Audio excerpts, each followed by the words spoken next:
Namaskar and welcome to another episode of Editorial.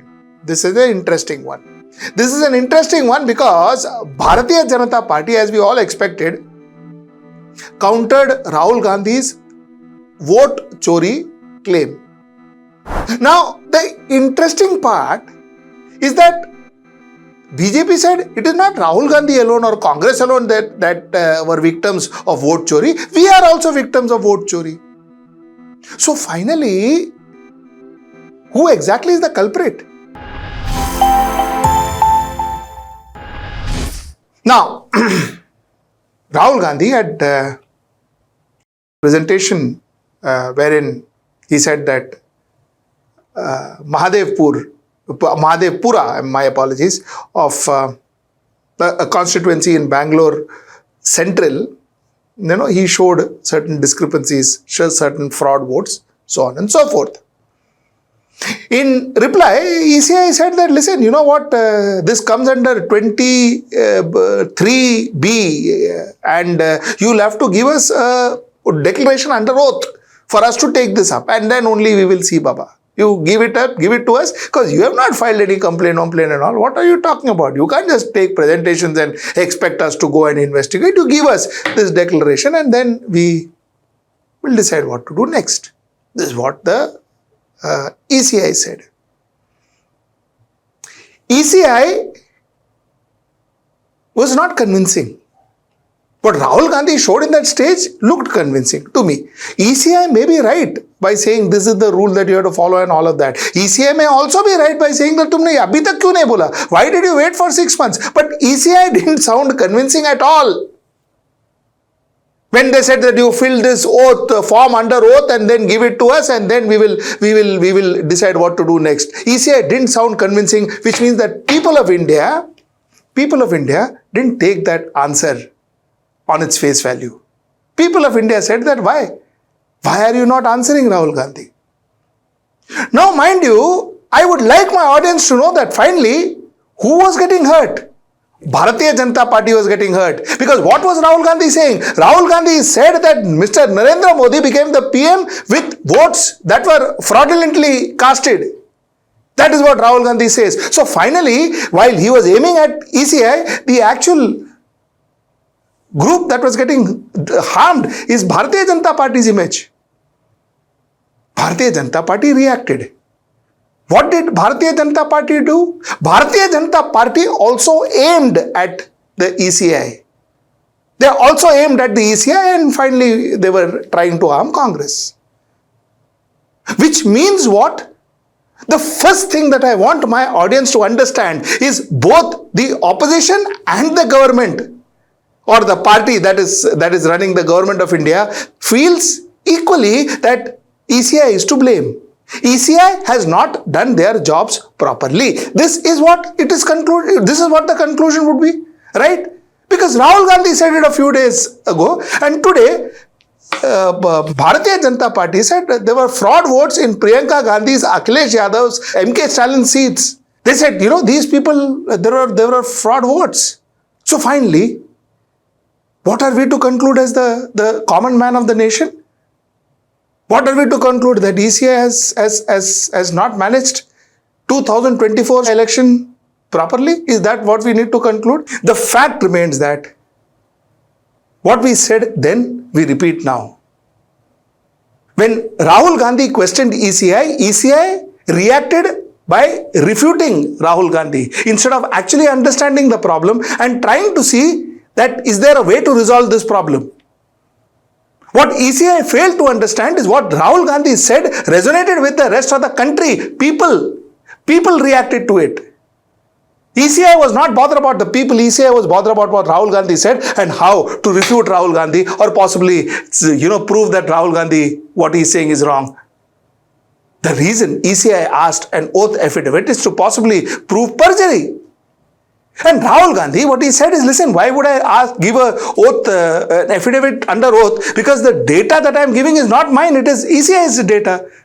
Why should I give your data to you back under oath? What kind of logic would this be? That is what he said.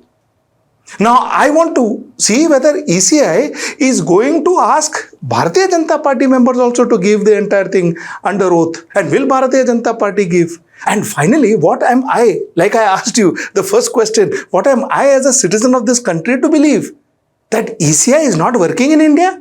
Because opposition also said that. Now even the government is saying it, or the political party that runs the government, that heads the government, they are also saying it. Overall, on one count, they are both agreeing that there were fraud votes casted, which means my vote didn't count, which means the election that happened was not a democratically fought election. Am I to conclude this? Because this is a very serious point I am raising. Am I to conclude this? If that is the case, then what is the Supreme Court saying? What is the Prime Minister of India saying? What is the government's point of view on this? Your own party says that there were voter frauds. You see, I'll read some headlines as I usually do. I'll read some headlines. This is from January 5th, 2021. Bangalore police arrested 10-member gang for producing fake IDs, fake ID proofs. Seizes 64,690 documents. This is January 5th, 2021. November 15, 2024. Cops gang make fake document arrest. Hyderabad police busts document forging racket. Arrest 6, seizes fake IDs. Bhopal police arrest 7 in fake Aadhaar card voter ID scam. Lok Sabha polls 2024, man uses fake website to make fake voter ID cards in Madhya Pradesh. This is April 17, 2024. One arrested over alleged involvement in creating counter voters ID. 12 January 2024. Hyderabad cops gets fake voter ID in 1 hour for 1,500 rupees. A cop did a sting operation. He paid 1,500 rupees to get a fake voter ID card. And more, cops quizzes accused in fake voter ID scam. 2 held in Uttar Pradesh for making fake voter IDs. This is August 14, 2021. Man hacks election commission websites to create hundreds of fake voters IDs. UP cop. This is August 13, 2021. So on and so forth. Like I told you, it is on and on. So is it completely ludicrous to believe that there were no fake voters? And if it is not, then wouldn't it make more sense for ECI to actually come and investigate? ECI to actually come and address the nation and say, this is what we did, this is what we found, this is what was right, this is what was wrong, this was for this mistake, we are going to do this correction for this mistake, we cannot do a thing, so on and so forth. Now let me come to the interesting part of the story. Let's come to the interesting part of the story. Why did Bharatiya Janata Party take that press conference today? Bharatiya Janata Party took that press conference today so that they can counter Rahul Gandhi's press conference. They wanted to counter Rahul Gandhi's press conference by saying that, listen, it is not just Congress, who is crying victim. Even we are victim.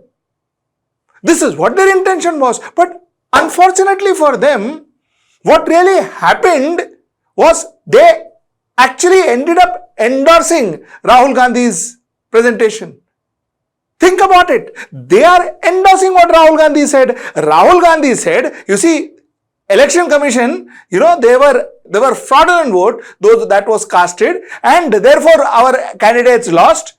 BJP says there was fraudulent vote that was casted and therefore our candidate lost. Now, who is supposed to control the votes? Who is supposed to ensure that the election runs absolutely in a fair and square way? Whose job it is? ECI. So who are both of them blaming? ECI, the Election Commission of India. That's exactly what it is. So end of the day, today Bharatiya Janata Party, knowingly or unknowingly, actually endorsed what Rahul Gandhi said.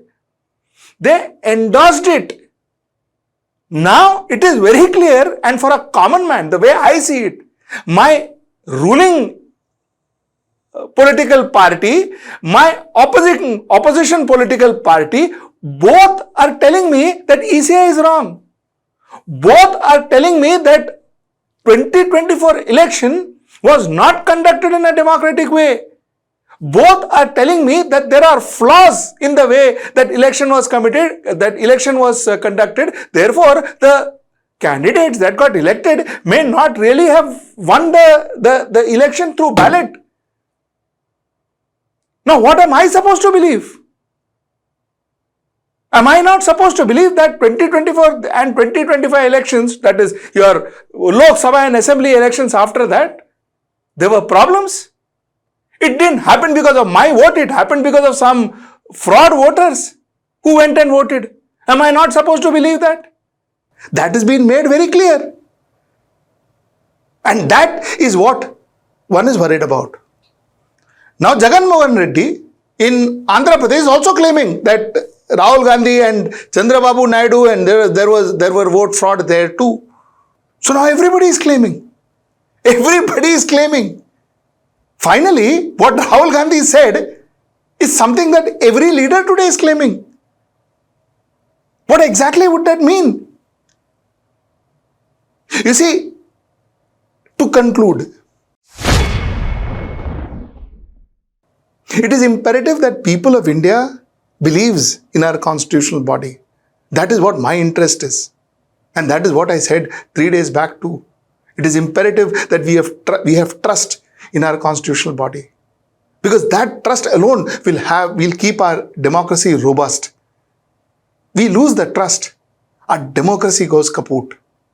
Currently, we are in the cusp of losing that trust. Like I said, not just the opposition, even the government, the political party that formed the government also says that there was vote chori, as Rahul calls it. What is our election commission doing? When will our election commission come out unbiased, without fear or favor, come out and talk and try to convince, which I think is a very difficult task now, try to convince this country that they are doing their job. Personally speaking, I feel it is a very difficult job now. But I hope they have something, for the sake of our democracy, I hope they have something up their sleeves to come out and show that, listen, they've done their job in 24-25. That's the point I wanted to make. Till I see you next time. That's tomorrow at 10 o'clock. Namaskar.